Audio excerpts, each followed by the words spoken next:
keep on seeing those Pez behind you. Oh, so that's another, we're going to have another mishmash. Yes. Okay. So I'm a Pez collector.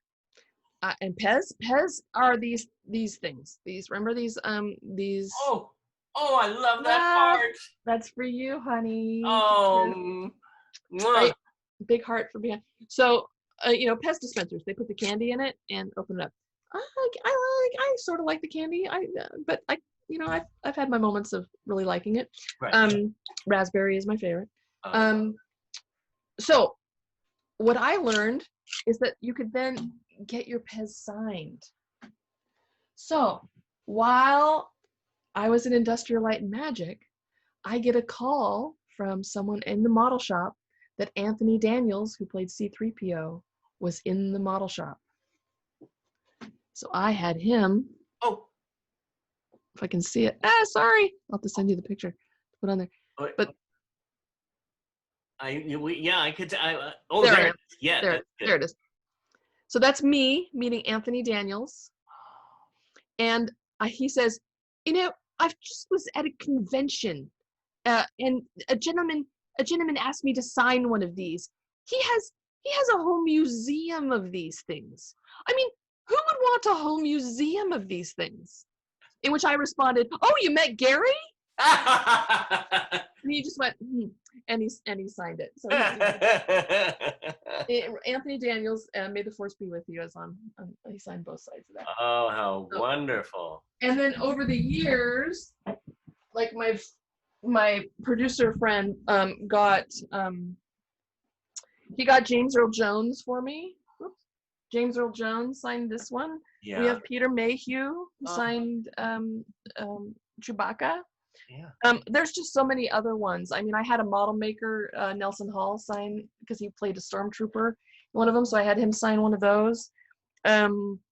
It's just so much fun. I'm forgetting all the actors' names that I have signed on this. Our mutual friend Suzanne Waldman got Carrie Fisher for us. Got Carrie Fisher for me at a function.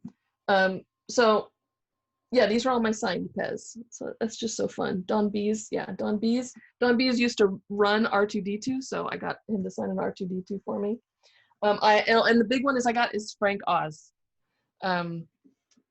Rob Coleman, who was he was the effects supervisor on one of the Star Wars.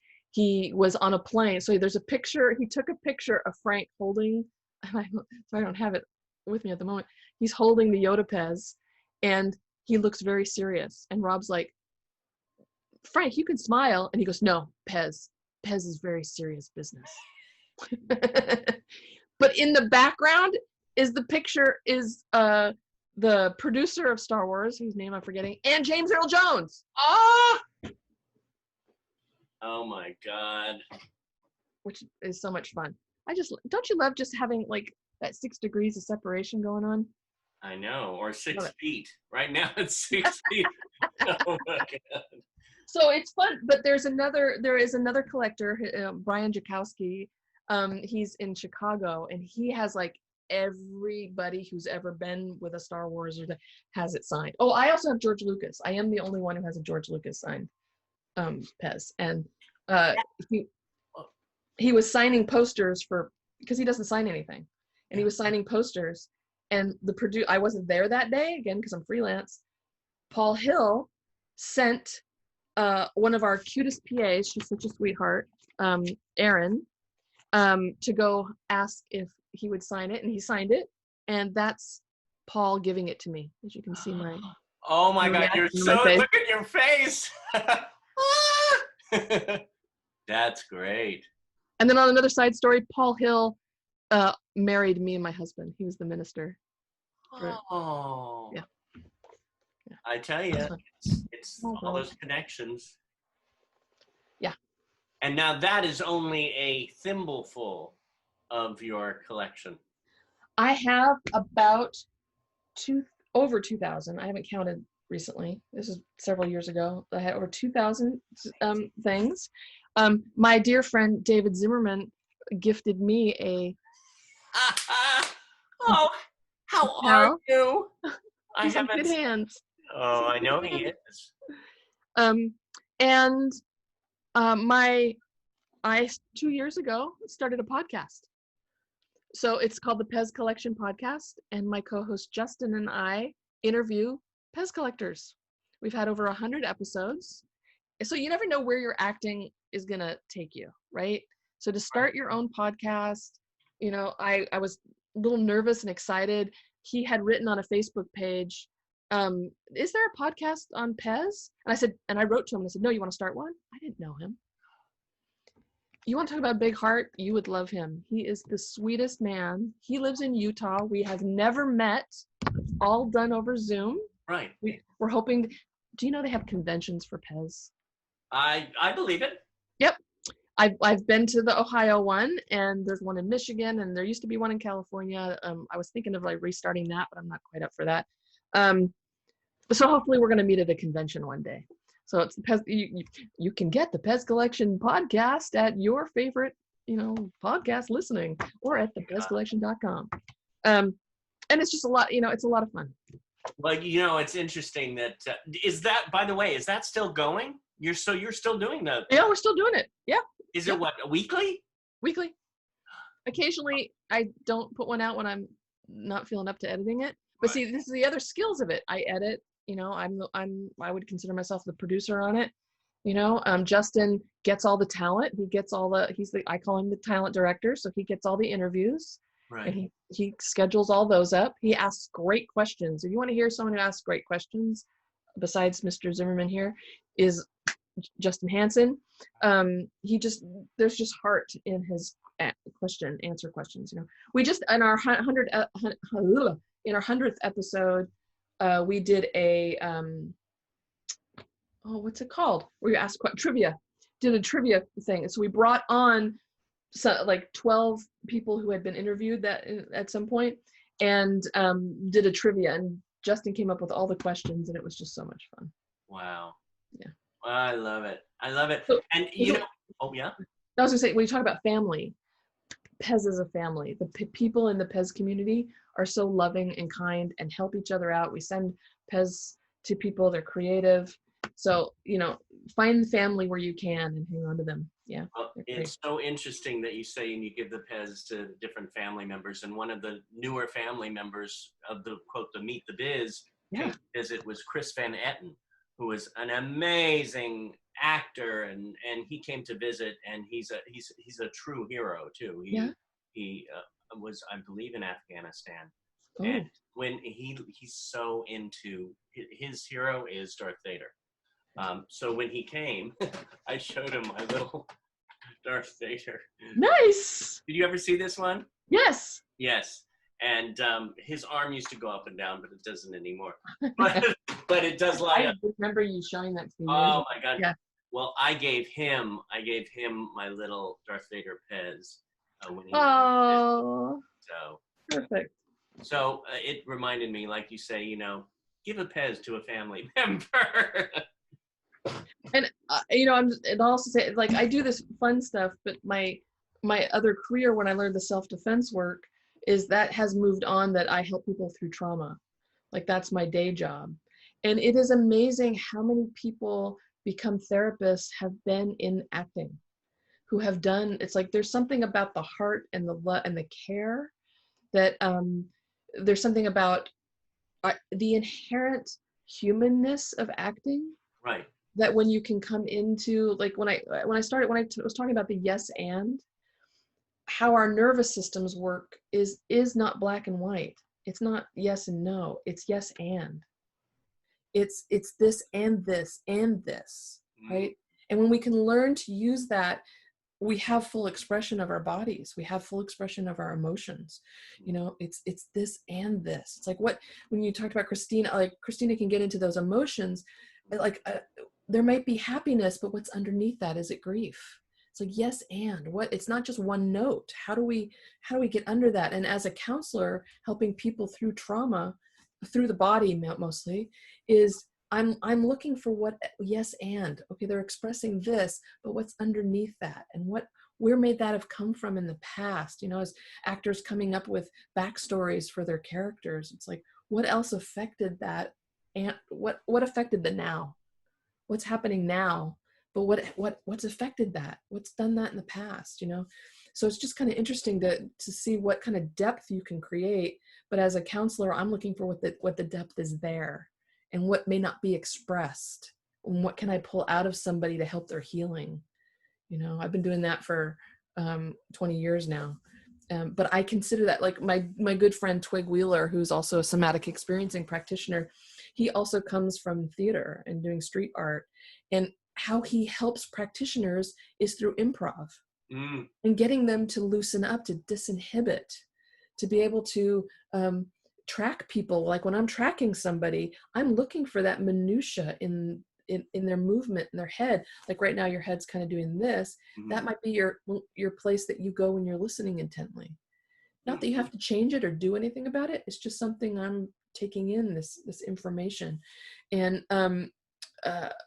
it's been wonderful to watch that. Like as soon as I met Twig, it was just like, oh, wait a minute, I know you. How do I know you? It's like I know him through through theater. That, like you say, that family of understanding. And he and I would whoop it up in class because he'd disinhibit and I disinhibit too. So we would just disinhibit all over the place to help everybody else disinhibit. You know, that it's okay to disinhibit. We're not taking over the class. We're not trying to be, oh, watch me, but we're organically allowing our systems to react the way they want to at the time. Well, you're talking about this, especially during this time. Some of us are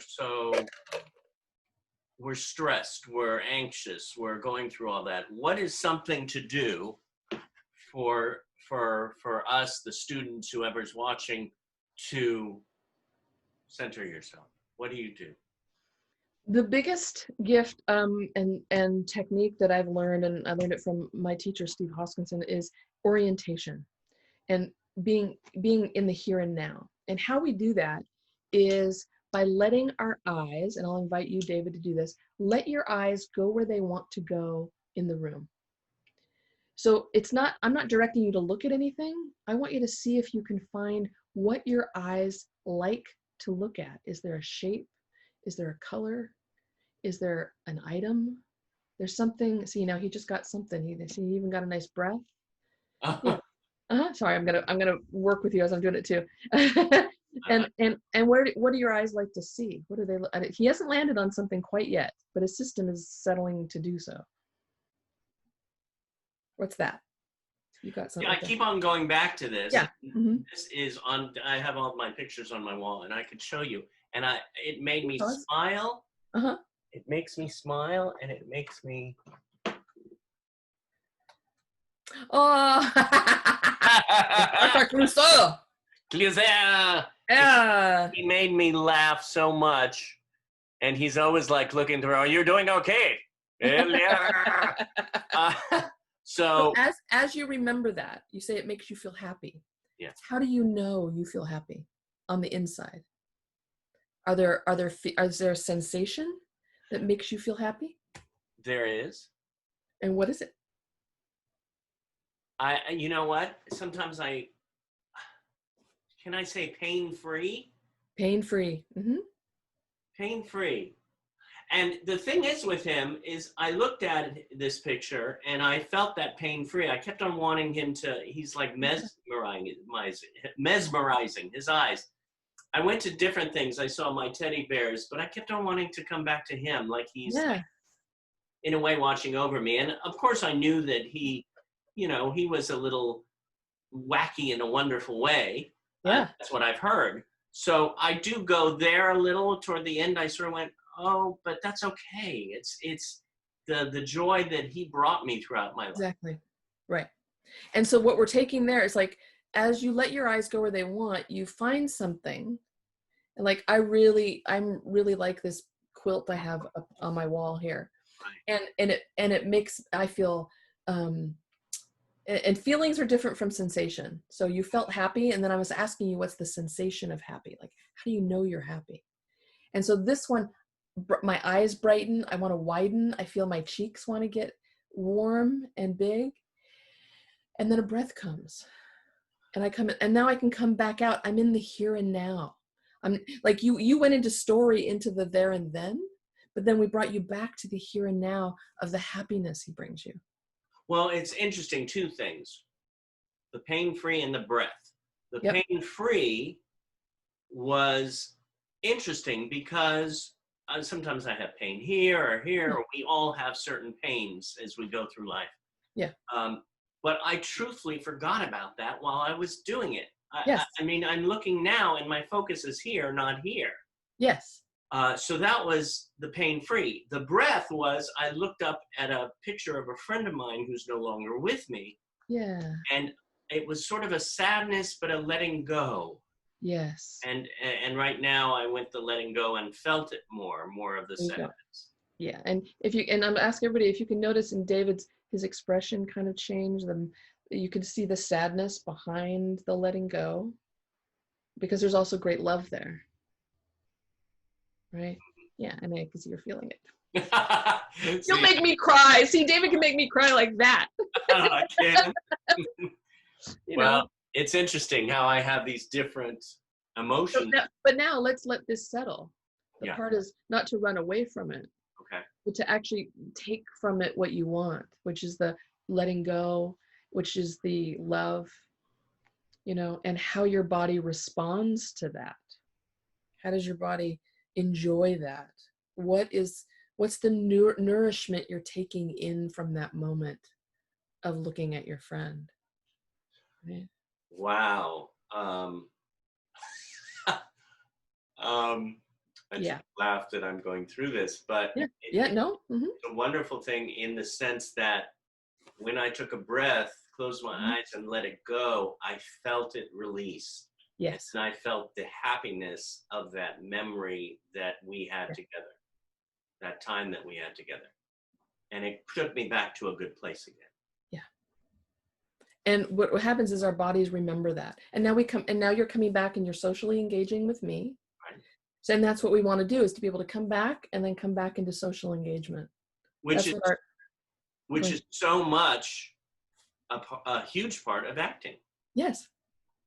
And this was a perfect exercise about the breath and letting it go, because we have to do a certain scene. Yep. We're in that scene, and then how do we shake it off?